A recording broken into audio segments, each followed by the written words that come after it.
Salut à tous et à tous, c'est Lusgar et aujourd'hui on se retrouve pour ma première vidéo sur la chaîne News Production. Donc tout d'abord, avant que la vidéo commence, je voudrais vous expliquer ce que je fais un peu sur la chaîne et qu'est-ce qu'est le projet, même si je pense que vous aurez déjà vu ça dans la vidéo présentation de la chaîne. Donc normalement en haut à droite de l'écran, il y a un petit point orange, comme c'est expliqué quoi dans la vidéo présentation. Donc aujourd'hui, on se retrouve pour ma première vidéo de la chaîne. Donc, la redstone pour les nuls. Je suis pas un expert en redstone, mais bon. Donc, j'ai les bases, quoi. Et, euh, et donc, je vais vous expliquer ça.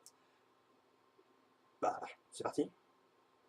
Donc, alors, tout d'abord, je vais vous expliquer que la redstone, donc, la redstone, quand on la pose, ça fait un fil, logique, quoi. Donc une torche peut émettre au maximum de la redstone et la redstone émet jusqu'à 15. Donc vous voyez que là il y a 1, 2, 3, 4, 5, 6, 7, 8, 9, 10, 11, 12, 13, 14, 15, 16. Donc elle émet jusqu'à 15, 16 elle émet plus. Donc maintenant les plaques de pression. Donc aujourd'hui on va voir tout ce qui est redstone de base, donc comparateur, plaque de pression et boutons. Donc et donc là, voilà, les plaques de pression. Donc une plaque de pression en pierre émet avec une torche donc à 15. Donc vous voyez qu'au bout elle émet pas.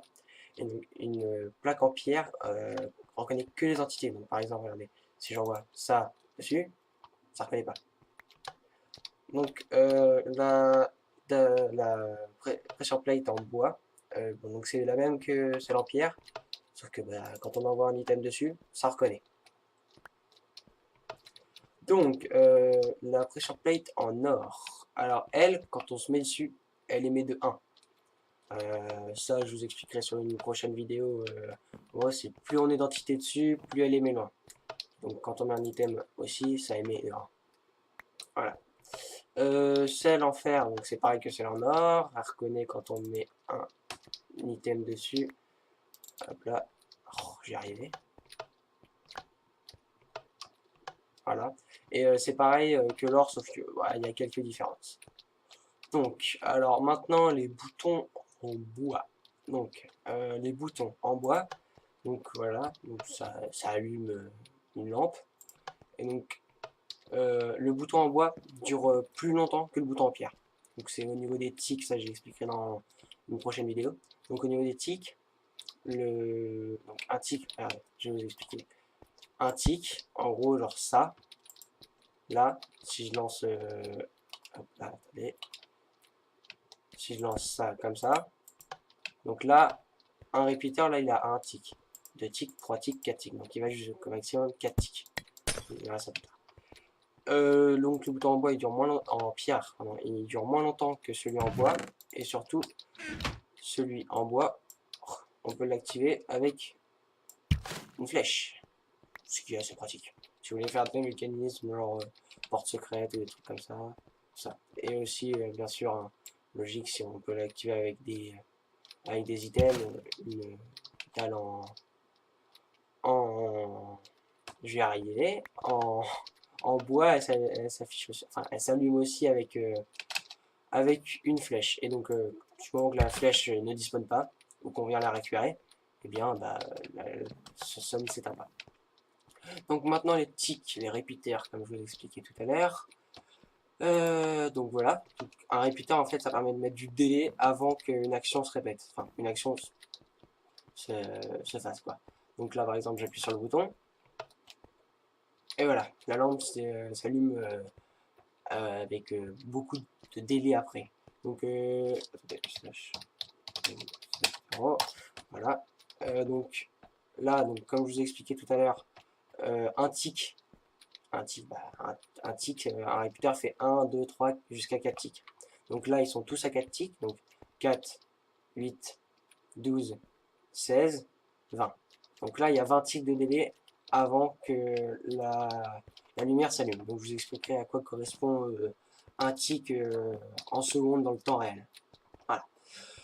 Donc maintenant, on va passer à tout ce qui est au niveau des portes. Donc, alors, La trappe d'or en fer, donc vous pouvez cliquer dessus hein, manuellement, elle ne s'ouvrira pas.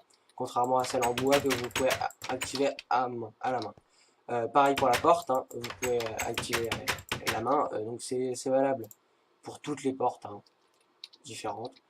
Et la porte en fer, c'est pareil, vous pouvez cliquer dessus, ça marchera pas. Donc comment activer ces trappes d'or en fer? Donc il suffit d'émettre un courant de redstone, donc là vous voyez que le courant de redstone, en fait, du moment qu'elles sont activées, elles sont ouvertes. Enfin, vous pouvez passer à travers quoi. Et au moment où ça se coupe, elles se remettent en position initiale. Pareil pour celle en bois, mais bon, celle-là, enfin, vous pouvez l'ouvrir comme ça, quoi. Les portes en bois, c'est pareil. Et les portes en fer, c'est pareil. Donc pratique si vous voulez faire quelques systèmes. Voilà. Donc maintenant que la vidéo est finie, enfin, elle est pas finie parce que je vais vous expliquer d'autres trucs, comment va se passer cette série, la Redstone pour les nuls. Donc, la Redstone pour les nuls, c'est une série, comme vous voyez, pour expliquer la Redstone. Donc, c'est vraiment de la Redstone de base. Et donc, normalement, un épisode par semaine. J'essaierai de tenir le rythme, même si, bon, avec les cours, c'est pas très simple. Et aussi, enfin, toutes les semaines, on va aborder un sujet différent. Par exemple, là, c'était la Redstone de base, tout ce qui émettait une plaque ou une torche, un bouton et tout le reste. Et je pense que la semaine prochaine, je vais vous faire tout ce qui est sur les pistons et sur les hoppers. Et bien, bah, merci d'avoir regardé la vidéo. Ça me ferait plaisir que vous vous abonniez, vous laissiez un like et surtout n'oubliez pas de partager. Ça permet toujours de faire connaître la chaîne, surtout à ses débuts. Et donc, bah, je vous dis à la semaine prochaine pour un nouvel épisode de la Redstone.eu. Allez, tchuss!